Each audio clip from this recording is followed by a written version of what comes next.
everybody, welcome back to another episode of Parents Read the Darndest Things. This is Lane. This is Kayla. And I'm from Adult Services and Lane is from Children's. And this is our book club, which is online right now. You can catch us on Discord and Goodreads.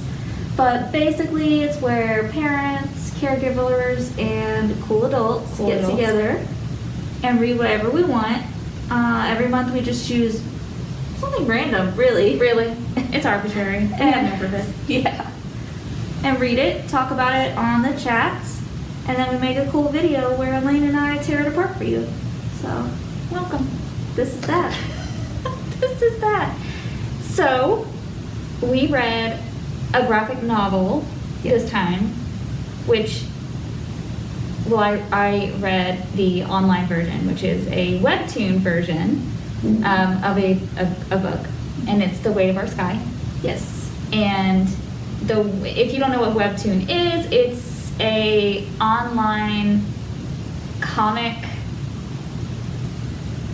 I don't even know how. It's a collection. It's like an online library for everyone to download the app and look at all sorts of comics. They have really popular ones that are designed and written by an artist, but this one is, of course, in imitation and follows the actual print version of a book. So I read this version. They actually have another webtoon version of The Wrath and the Dawn, which is a YA book. So it's pretty common to turn books into webtoon comics, and that's what I read. It was beautifully done. I also read the webtoon comic version.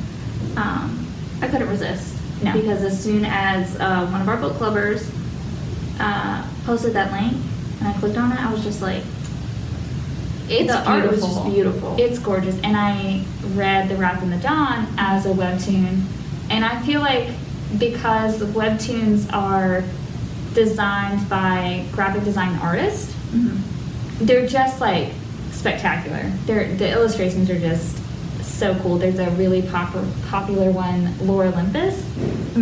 So yes. That's another really popular webtoon series that has only been a webtoon series. I didn't know that. Yeah. So this is free to download. You can use the app. To get episodes, like new episodes for anything you follow, you do have to pay for, but you wait 2 weeks after the air date and then you get the episode for free. So, webtoon, it's an app. There you go. It reminds me of like AO3 or Wattpad or something like fan fiction, but it works very similarly, Yeah. except for the paying part. But if it's completed like this comic was, you're not paying for anything. You just go on there and read. And it is. It's very like fan based and very much like a fan fiction site.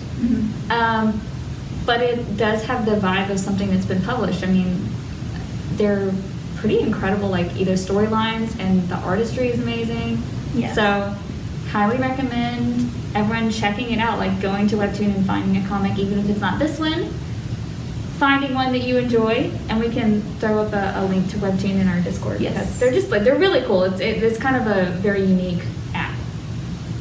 I loved me. it. Yeah, this was the first time I really like got in and used it, but yes, I really, really liked it. And I'm glad that this was one of the first things that I read on it because it was really enrapturing. It was so like the illustrations just make it so powerful. I was like sweating and like I was on the verge of They're tears. beautiful. Yes. And I like that instead of flipping a page, which breaks up a story for me, you scroll up. For me, it makes it like a linear event. Oh, see, I wish that maybe there was like the click action where you could flip because I was going so quickly that I had to sometimes just be like, okay, pause. there's more than just words. Like you need to just stop and look at it. Yeah, it was. It makes it an experience. I think it's very different from just reading a book, even if you're holding it in your hands. There's something about a graphic novel told this way that makes it a little different. So, like in this instance, I think the medium was really interesting. I don't know. The illustrations are just beautiful. We'll throw up some if we can. You can't screenshot on Webtoon. They do not let you screenshot. Look at them. Because they're protecting artists, and we love that. We don't support copyright. Those of you who are listening to this, I'll put a link in the description. ta-da! Because I'm always thinking. There you go. Do you want to talk about the story? I do want to talk about the story. Real quick, I do also want to talk about the background. Yes. Because I think I was unfamiliar with the content background. So were some of the book clubbers. This was like an introduction to that part of history for me.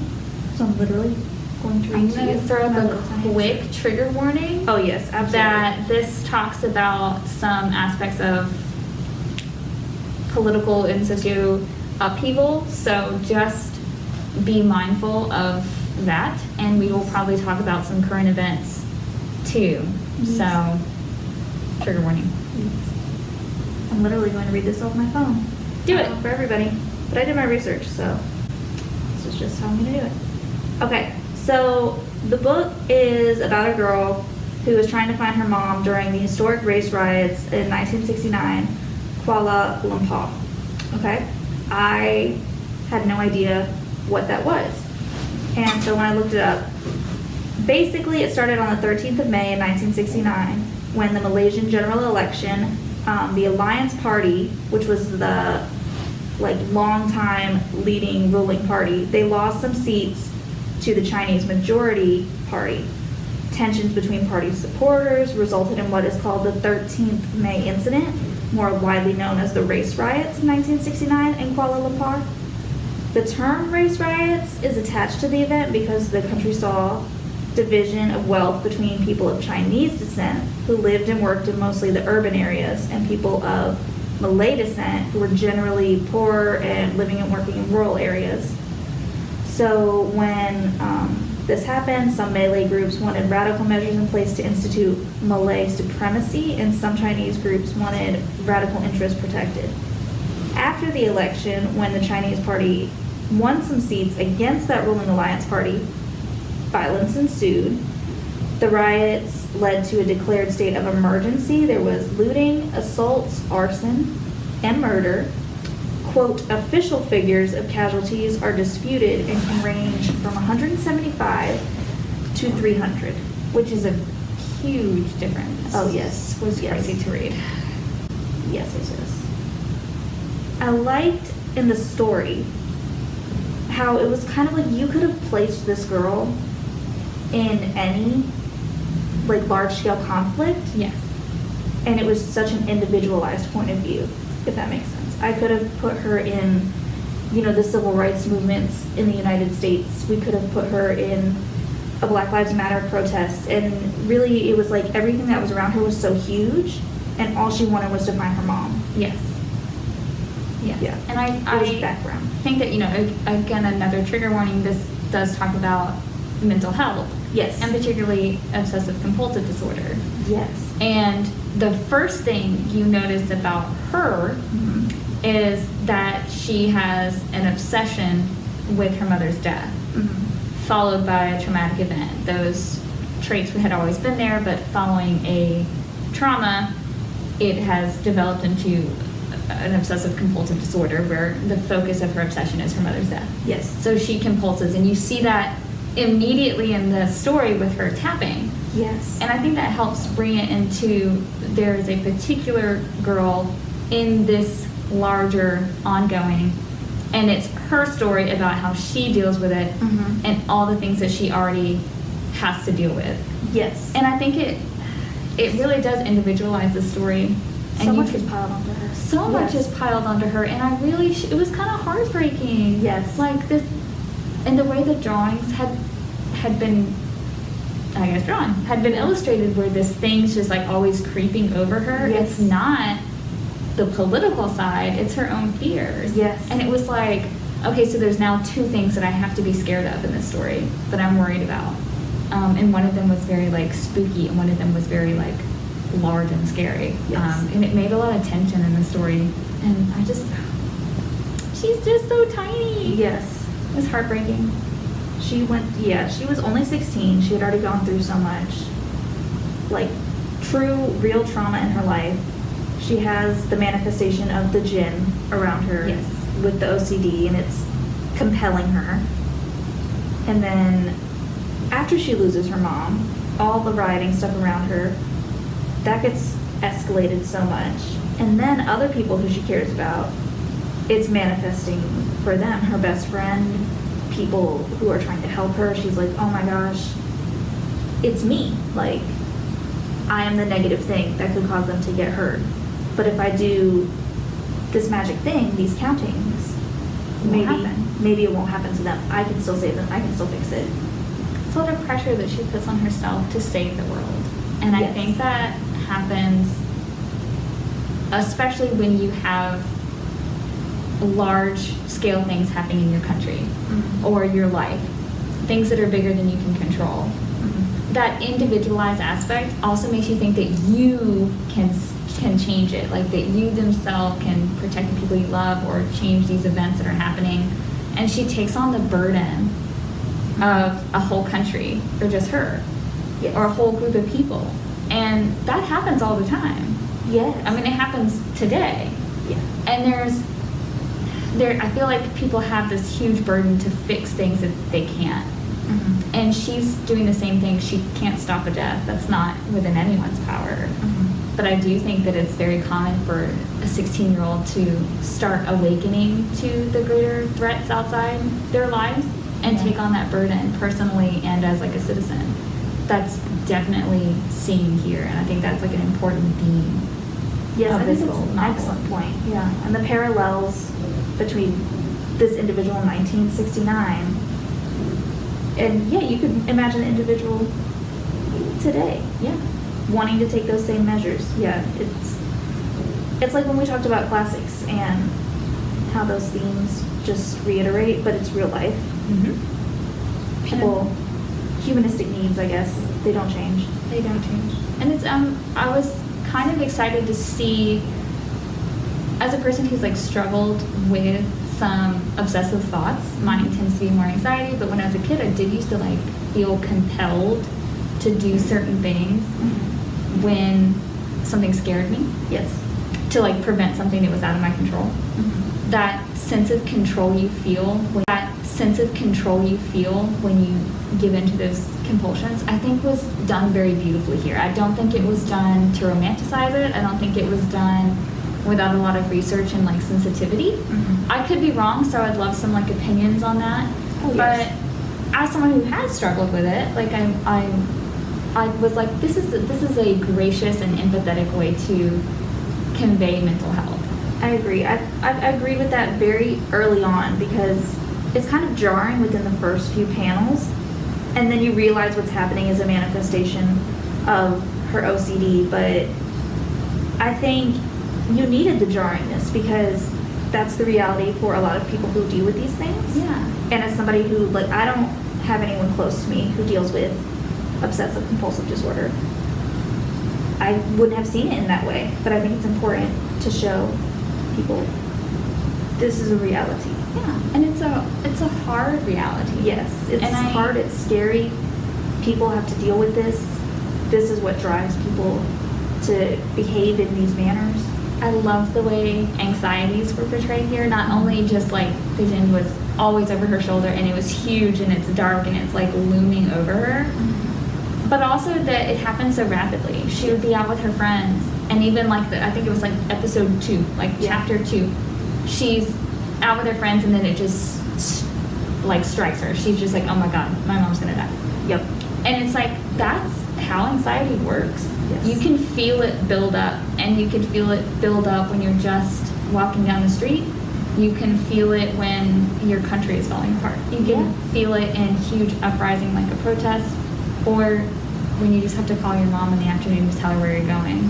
Yeah. Anxiety doesn't choose which moments to hit. It can be anywhere. And I think Yes. that was very well done too. So a lot of props that this was done well and very sensitively towards something that could have been handled very poorly. Yes. So I would love your thoughts on if you agree or disagree. I can do nothing but completely agree with you in this moment. Usually I pick a little bit, but yeah, I agree. I think it was done really beautifully and very sensitively. I don't think I had very many criticisms for this. I don't know. And I did some research on the author too, to see how they related to the story that they were creating. Right.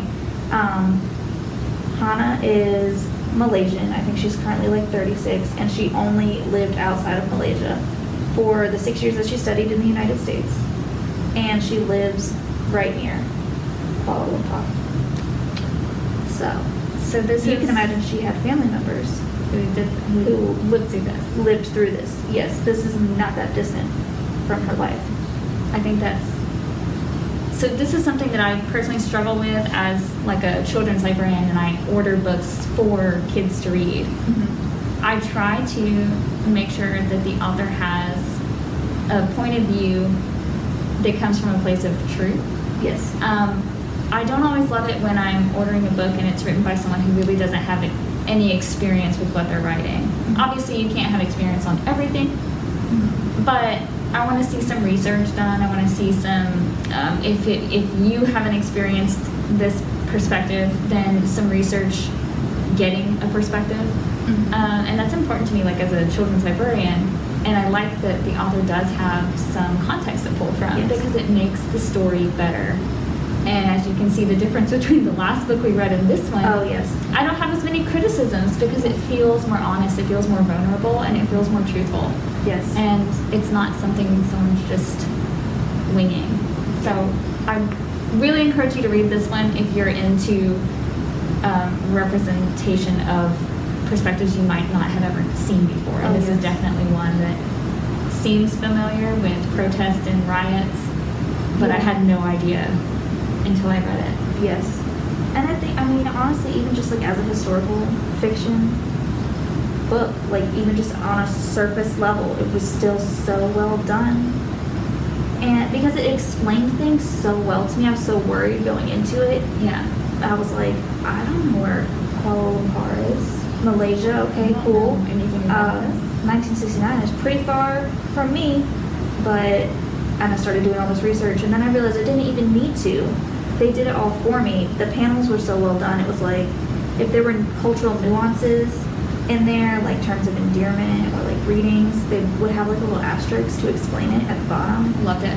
Yes, or then they would talk about like the occupation, which happened a few years prior in Malaysia, explained it, little asterisks. I was just like, this is great. Like, it's all in here for me. I didn't need to worry that I Without it wasn't being going an to info understand. dump. It didn't Yes, feel like it was just literally just dumping. like a sentence, a phrase. Yeah. Or just like in context, like I thought that's where the graphic novel aspect really came in handy, Oh, yes.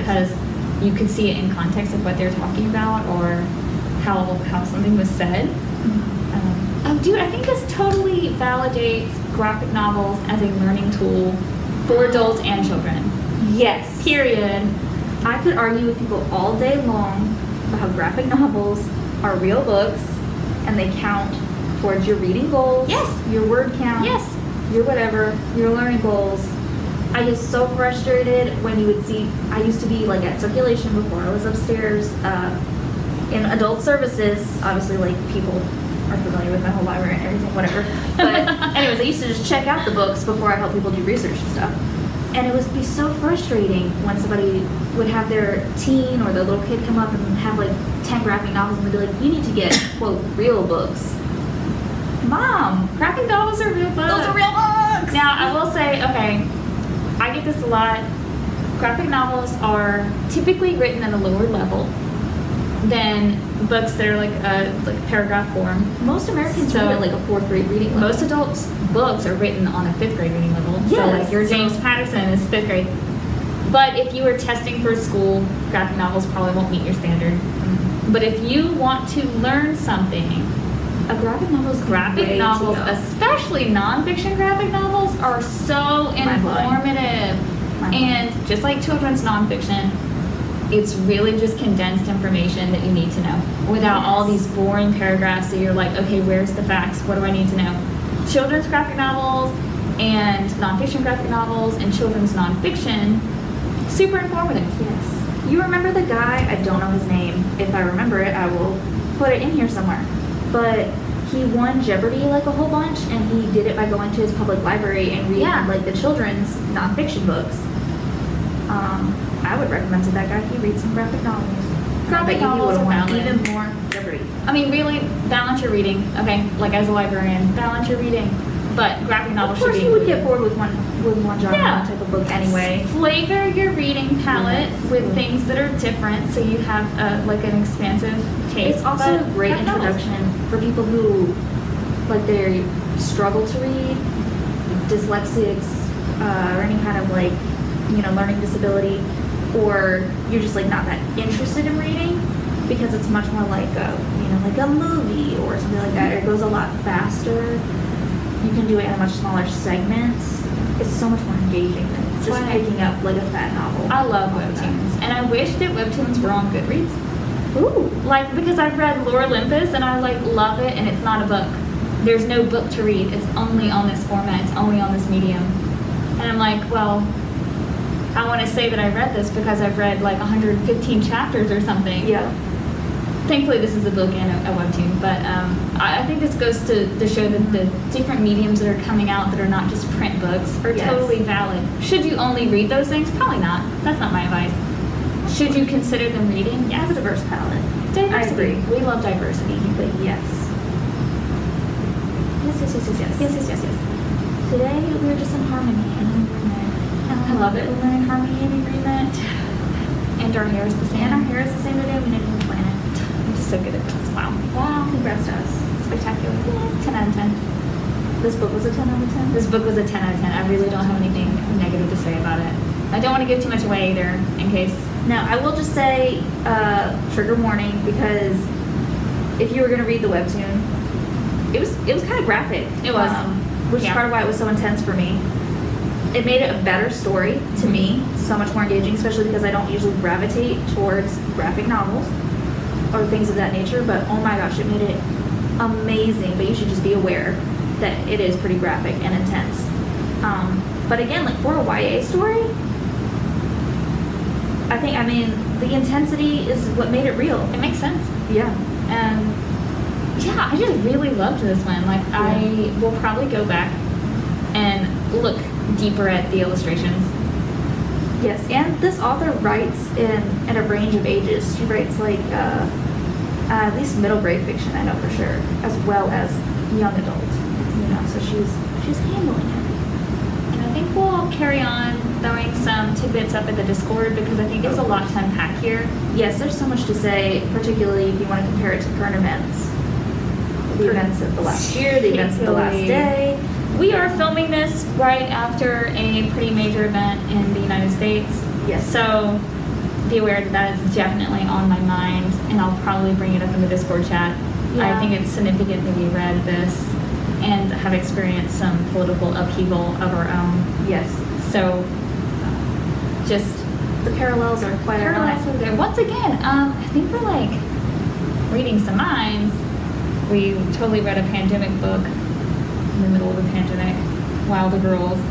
Yeah, You're you're quite right. And we're pretty on cue for following things we don't know are coming. So maybe we should be careful with our powers.